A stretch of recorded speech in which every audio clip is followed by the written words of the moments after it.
we're getting a little bit. Good. A little bit of a pushback because we're walking away from the park.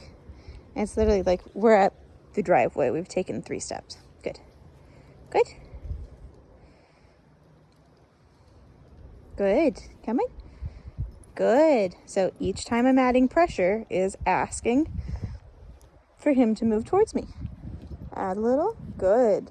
And every time he moves into me, I turn off the leash pressure to reward him for moving towards me. Good. Good. All right, cruising. There it is. Beautiful. Good. Good. Going nice and slow. We'll do a couple of back and forths because I want him paying attention to this leash pressure. Good. Good. And I switched to this slip lead so I can have it around my body, which gives me a little bit more freedom when I'm working with him. And good. It'll loosen up a little bit better than the correction chain he's used to. Good. Come in. Good. Come in. See his little nose twitching? That's good.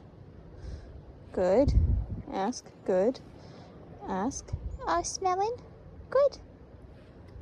Ask. Good. Ask. Good.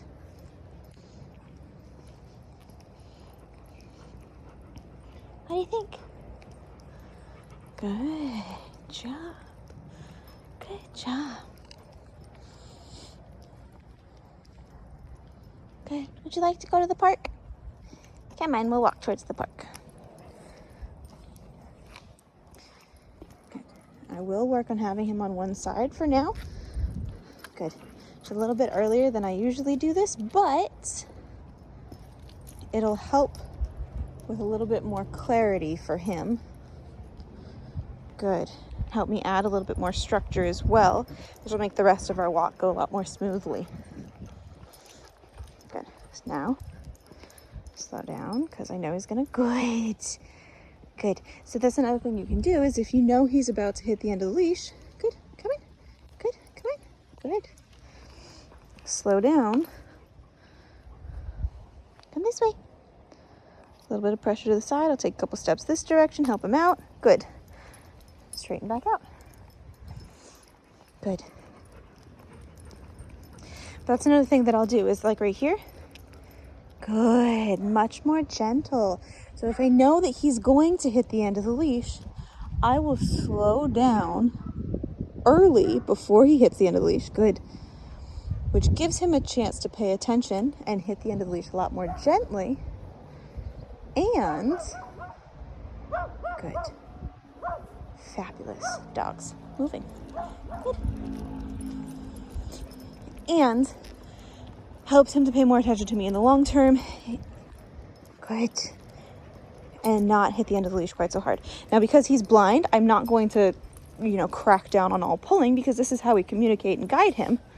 Good. And he can't see where I am otherwise. Good. So we'll have a lot more leniency here than with a dog who can see. And that's fine.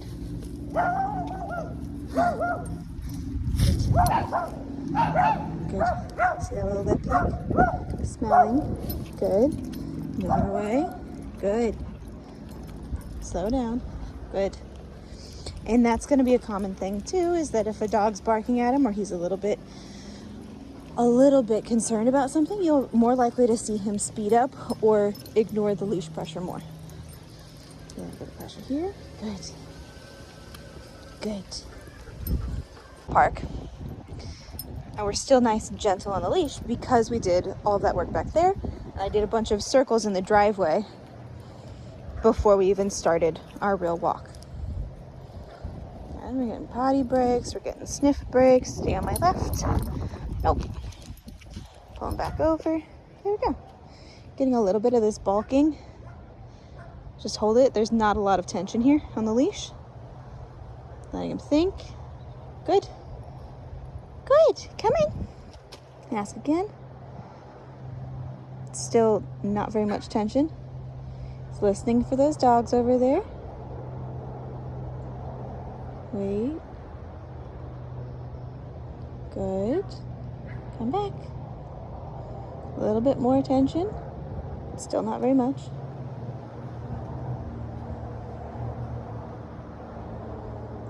Thinking. Good. Goodbye. Make it easier. We'll walk towards these little roses, maybe. Come in. Good. Ask again. Good. And you want those little kind of minute changes in how he's standing. Little shifts in how he's distributing his weight will help you.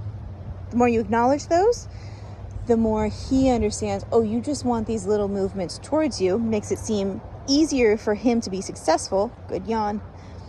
And he'll offer more. Quick, you ready? Come on. Good.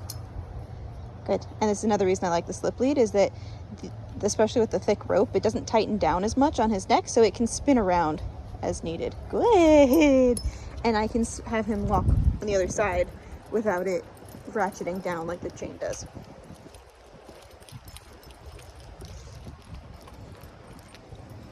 Good. Good.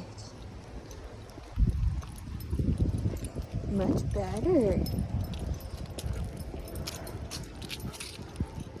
Again, this is attached to my body, so I'm not gonna, I can't drop the leash, right? Good. Come back over on my left. Good job. We're gonna go up the steps. Come in. Up, up. There we go. Good. Sniffing. Good. Hey, hang on. Thank you. Wait. Give him a little bit more slack so we can sniff around. Okay. Good. And this is all still nice and loose.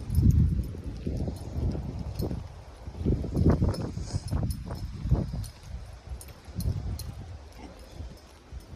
Slow down. Good.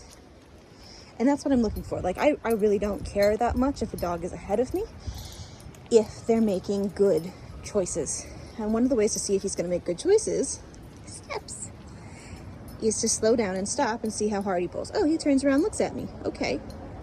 You're still pulling on the leash, though. So hold the tension. Good. Come back. You don't want to. Wait for it. Good. Ask again. Good. Ask again. Good. Good. That's good enough. Come on. Right? And we'll build on that. Rewarding those little baby steps, though, will get you, you're going to fall off of that.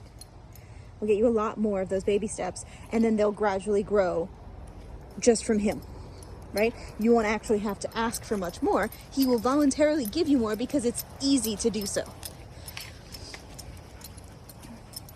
That's the saying, small hinges swing big doors.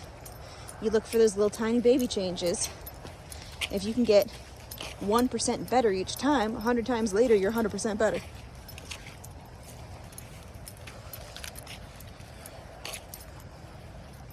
Okay. Still nice and loose.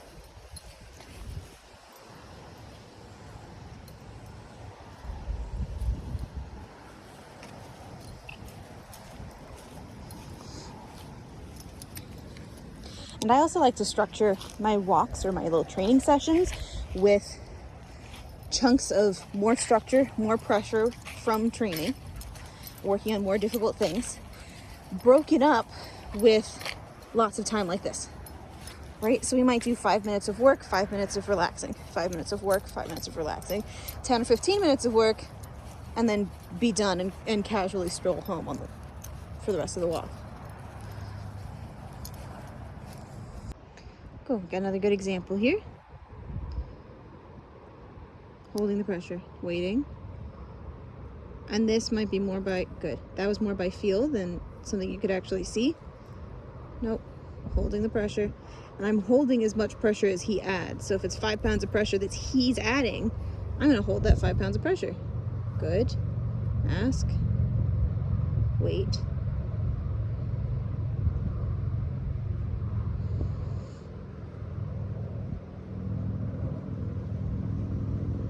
this becomes kind of a patience game, right? So if you've always given in, now we have to change the conversation to, nuh-uh, I'm more patient than you are and I will wait.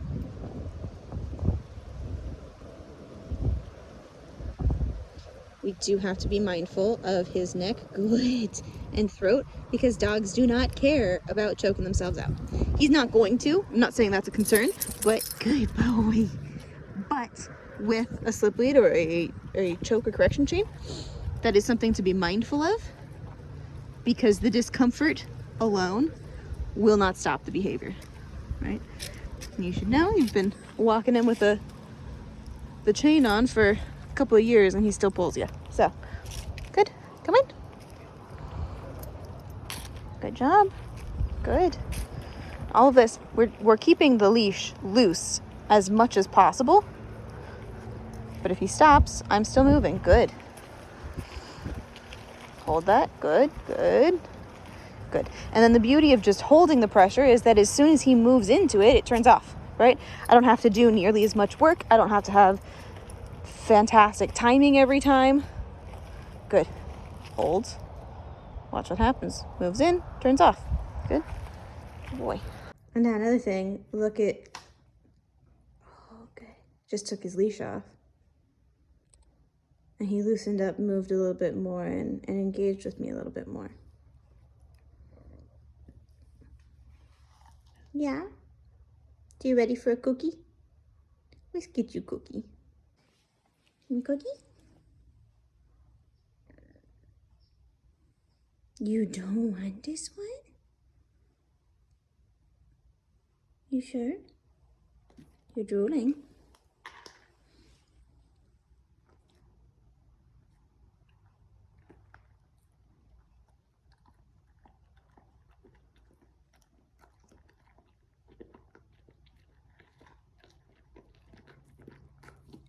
Give me this one. You take this one from my hand? Hey, good boy.